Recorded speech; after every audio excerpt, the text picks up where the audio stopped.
Hello everyone, I'm coming to you again with my Tip Tuesday on my new YouTube channel. It is going to be a little rough at first, but I promise I'll get it together. First thing, I don't know if I mentioned my name last time in the beginning. I am Dr. Kay Childs, and I am an educator of 15 years, with 11 years of that being classroom experience in 5th and 6th grades, as well as I've worked as a para, as a tutor, so I have a vast amount of experience. Most of my experience, of course, is working with ELAR and ESL students, or ELL students, but I also have taught in a self-contained classroom and taught every subject. The tip for this week mentioned creating thinking spaces for your students, giving them time to process the lessons that you are learning. So you should have a designated spot to where students can ask questions, not just to ask questions, but to actually, those questions that might come up after a lesson.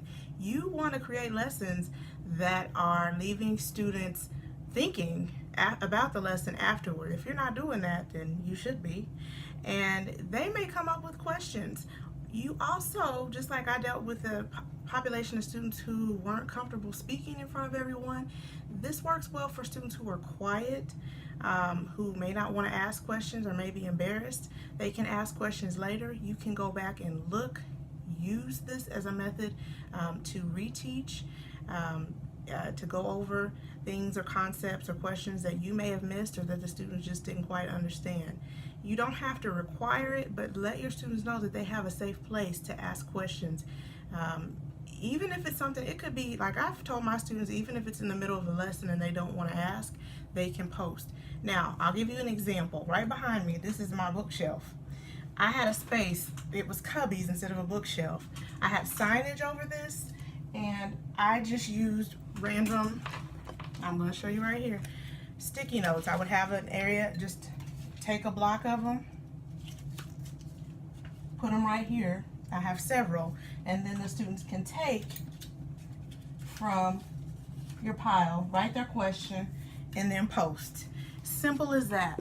I am all about really simple tips that can help your students, help parents. So that's something that I'm going to be coming to you with you all for this channel. You might say, well, I work with older students. I worked in a college setting, and I currently still am in a college setting. So what I did, I still took this same concept. I didn't have my own physical classroom because, you know, in college you go around to different classes. I just used the online approach to this. On my Blackboard site, I had a wall dedicated to just questions, to where everyone could see the questions and they could contribute. You could contribute a question, you could possibly even answer a question, but I always incorporated that into my curriculum, or not my curriculum, but my website. It wasn't something that Blackboard has automatically, so I would have to add that. That's something, a personal touch that I would use in my instruction. So that's just something simple that I wanted to mention, just to help those of us out who may have shy learners, who may have students that you aren't able to reach. I've had students, and they're usually really good about actually using the wall instead of using it for random things. They actually do ask genuine questions.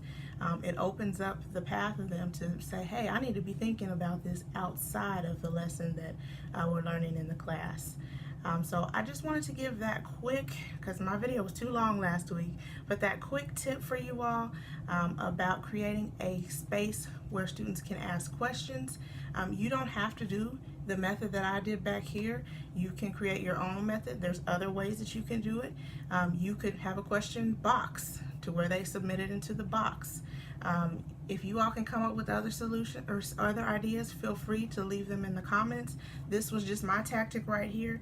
I put up a sign that said questions, and I leave the questions up there so that we can go back and look at them later and see the questions that have been answered. Of course, I'll move them down or move them out of the way, but it's really good so that the students can see what others are thinking, as well as it promotes them taking home what you're learning.